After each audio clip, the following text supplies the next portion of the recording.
Just as no one can be forced into belief, so no one can be forced into unbelief. One day, in retrospect, the years of struggle will strike you as the most beautiful. The great question that has never been answered, and which I have not yet been able to answer, despite my 30 years of research into the feminine soul, is what does a woman want? He that has eyes to see and ears to hear may convince himself that no mortal can keep a secret. If his lips are silent, he chatters with his fingertips, betrayal oozes out of him at every pore. The intention that man should be happy is not in the plan of creation. We are never so defenseless against suffering as when we love. I cannot think of any need in childhood as strong as the need for a father's protection. Being entirely honest with oneself is a good exercise. Where does a thought go when it's forgotten? A woman should soften but not weaken a man. Experience teaches us that the world is not a nursery. Future ages will produce further great advances in this realm of culture, probably inconceivable now, and will increase man's likeness to a god still more. It is impossible to escape the impression that people commonly use false standards of measurement. Words have a magical power. They can bring either the greatest happiness or deepest despair. It is that we are never so defenseless against suffering as when we love, never so helplessly unhappy as when we have lost our loved object or its love. Religion is an attempt to get control over the sensory world, in which we are placed, by means of the wish world, which we have developed inside us as a result of biological and psychological necessities. He does not believe that does not live according to his belief. When making a decision of minor importance, I have always found it advantageous to consider all the pros and cons. Everywhere I go I find a poet has been there before me. Religion is a system of wishful illusions together with a disavowal of reality. Life, as we find it, is too hard for us, it brings us too many pains, disappointments and impossible tasks. In the depths of my heart, I can't help being convinced that my dear fellow men, with a few exceptions, are worthless. Neurotics complain of their illness, but they make the most of it, and when it comes to taking it away from them they will defend it like a lioness her young. Words are capable of arousing the strongest emotions and prompting all men's actions. The ego is not master in its own house. The voice of the intellect is a soft one, but it does not rest until it has gained a hearing. The ego refuses to be distressed by the provocations of reality, to let itself be compelled to suffer. The pleasure of satisfying a savage instinct, undomesticated by the ego, is incomparably much more intense than the one of satisfying a tamed instinct. Where ID was, there ego shall be. In mourning, it is the world which has become poor and empty; in melancholia, it is the ego itself. One might compare the relation of the ego to the ID with that between a rider and his horse. It is easy to see that the ego is that part of the ID which has been modified by the direct influence of the external world. Every normal person, in fact, is only normal on the average. His ego approximates to that of the psychotic in some part or other and to a greater or lesser extent. Analysis does not set out to make pathological reactions impossible, but to give the patient's ego freedom to decide one way or another.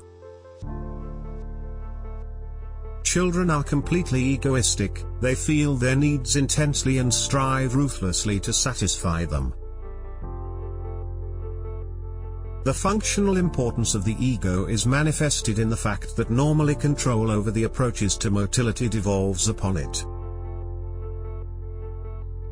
Towards the outside, at any rate, the ego seems to maintain clear and sharp lines of demarcation. The poor ego has a still harder time of it. It has to serve three harsh masters, and it has to do its best to reconcile the claims and demands of all three. At the height of being in love, the boundary between ego and object threatens to melt away. The repressed merges into the ID as well, and is merely a part of it.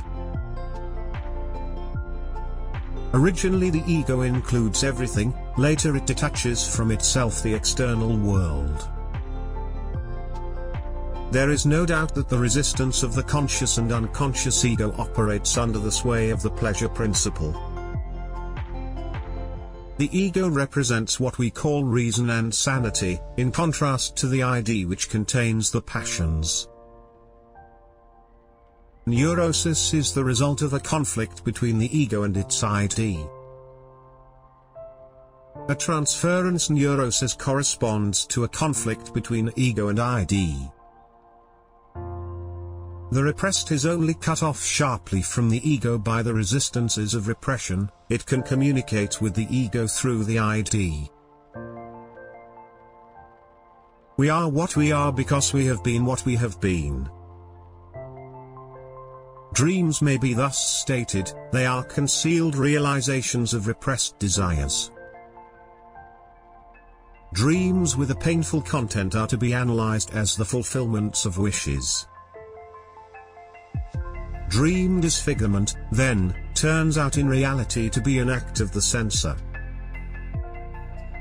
The ideas so far produced are insufficient for the interpretation of the dream. The dream is a sort of substitution for those emotional and intellectual trains of thought. Beauty has no obvious use, nor is there any clear cultural necessity for it. Yet civilization could not do without it. No, our science is no illusion. But an illusion it would be to suppose that what science cannot give us we can get elsewhere. Whoever loves becomes humble. Those who love have, so to speak, pawned a part of their narcissism. In the small matters trust the mind, in the large ones the heart. A certain degree of neurosis is of inestimable value as a drive, especially to a psychologist. Religion is an illusion, and it derives its strength from the fact that it falls in with our instinctual desires. Men are more moral than they think and far more immoral than they can imagine. The madman is a dreamer awake. Immorality, no less than morality, has at all times found support in religion. No one who, like me, conjures up the most evil of those half-tamed demons that inhabit the human breast, and seeks to wrestle with them, can expect to come through the struggle unscathed. Most people do not really want freedom, because freedom involves responsibility, and most people are frightened of responsibility. One thing about human beings puzzles me the most is their conscious effort to be connected with the object of their affection, even if it kills them slowly within. The scope of one's personality is defined by the magnitude of that problem which is capable of driving a person out of his wits. Before you diagnose yourself with depression or low self-esteem, make sure that you're not surrounded by fools. When inspiration does not come to me, I go halfway to meet it. Love and work. Work and love, that's all there is. Unexpressed emotions will never die. They are buried alive and will come forth later in uglier ways. Out of your vulnerabilities will come your strength. Dreams tell us many an unpleasant biological truth about ourselves, and only very free minds can thrive on such a diet. If we subject the content of the dream to analysis, we become aware that the dream fear is no more justified by the dream content than the fear in a phobia is justified by the idea upon which the phobia depends. Being entirely honest with oneself is a good exercise. If youth knew, if age could.